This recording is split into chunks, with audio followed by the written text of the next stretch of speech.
म चाहिँ अहिलेको बिहानको 8 बजी छ। म उठेर पनि खानासाना पकाएर पनि बसिसकेँ। उयो सोनिसा चाहिँ पानी भरिदिनुहुन्छ, दिनुहुन्छ। म चाहिँ उठेर सबै काम भइसक्यो। सोनिसाको काम चाहिँ पानी भरि मात्रै हो, अरू केही गर्नुहुन्न। उहाँ त महारानी पढ्नुभयो। साँच्चीको भन्नु खोजेको मैले महारानी नै हो उहाँ चाहिँ। अब केही गर्नुहुन्न, पानी भर्नु पनि अहिले धन्दै एक झापड हानिसक्नु भएको थियो, फेरि हातले सक्नुभयो।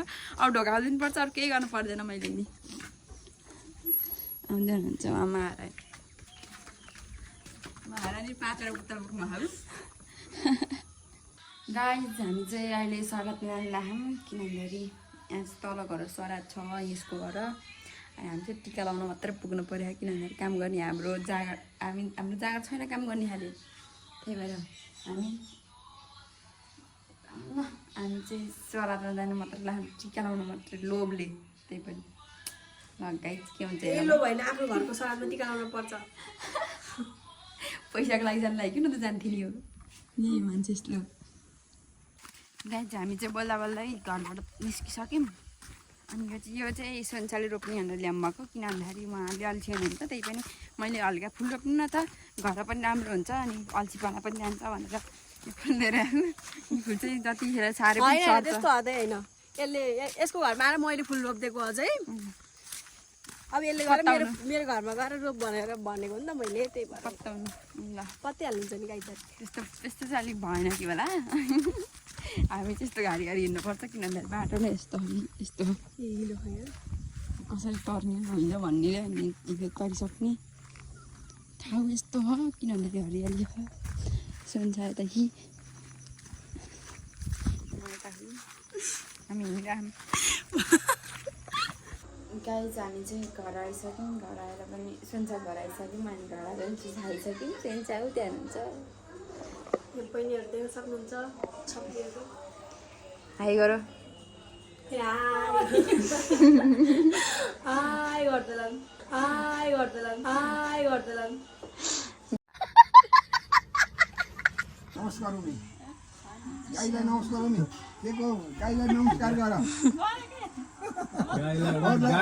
अरूलाई नमस्कार छोरी पछि छोरी मात्रै हुन्छ, नमस्कार गर्दा आफैले गर्नुपर्छ। हे त्यो बेलामा हरिओम तसा दस विष्णु अध्याय। तपाईँ को अरे पिता? हाम्रो गङ्गामाया चाहिँ यहाँ हुनुहुन्छ, नमस्ते गरिदिनु गङ्गामाया। ढोकदिया यहाँ चाहिँ नानीहरू रोएर विपत्तै हो।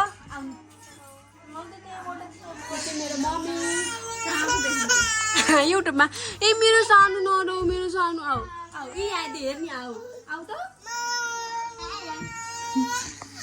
गाईहरू यताको अवस्था चाहिँ विरक्त हो। पारा दिएर बस्नु भयो यस्तो पारा। उहाँजीलाई चाहिँ यस्तो देखिनु भएको छ। उहाँको नाम चाहिँ बुटुरी, उहाँको नाम टोले। हाम्रो शिला दिदी त्यहाँ हुनुहुन्छ।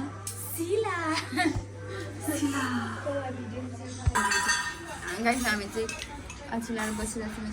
खानासाना खाएर सबै भएर अहिले चाहिँ दही खानु लाग्यौँ। ल्याम्बाको उयो त खाँदै हुन्छ खुट्टा पसारेर। सुती कसले खान्छ गाइस? यिनीहरूले खान्छन् गाइस।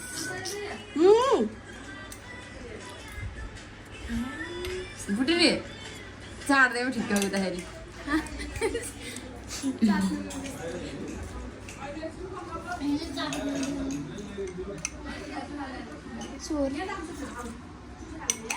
यो गुलियो खान्छौ? गुलियो हो नि गाई चाहिँ मलाई हानी मम्मीले भान्छु।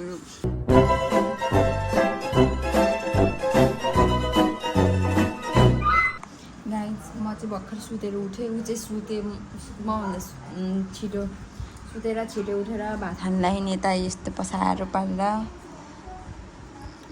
यता एकजना नाप्सार छन्, यता अर्की भात लिएर आइ भर्खरै। यो चाहिँ दिनमा 2 चोटि भात खाएको। यो चाहिँ 3:30 भइसक्यो भात खाने टाइम यतिखेर। अझै भर्खरै उठेको फ्रेस हुन्छु अनि घर जान्छु। यस्तै हो पारा। गाइज हामी चाहिँ पण्डित बाजेको सामान पुऱ्याउन जाँदैछन्। सबै फेरि पुग्यो।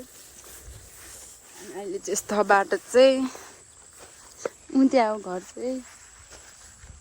बाटो चाहिँ यस्तो जाँदै हम जाँदै हम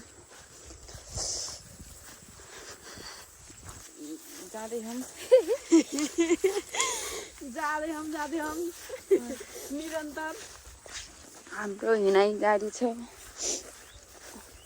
त्यही घर चाहिँ यस्तो है यताको चाहिँ अलि डरलाग्दो भूतको घर जस्तै छ घर चाहिँ, तर मान्छे बस्छन् क्या चाहिँ। आफै बाटो आउनु मन ल्याए लौ छाता ल्याइन नि त मैले त। गाइज बाटोको अवस्था चाहिँ यस्तो हाल अवस्था यस्तो हिँड्न नमिल्ने बाटो यस्तो अवस्था यस्तो आमा हेर्नु त धानै धान लाग्यो यस्तो बाटो हिँडाइदियो अब के गर्ने, हिँड्नै पर्छ यस्तो बाटो भए पनि। लामो बाटो जानुभन्दा सर्टकट बाटो हिँडेको अरे सर्कुल टोक्यो भने बर्बाद हुन्छ साथीहरू। लडिसक्यो त थियो।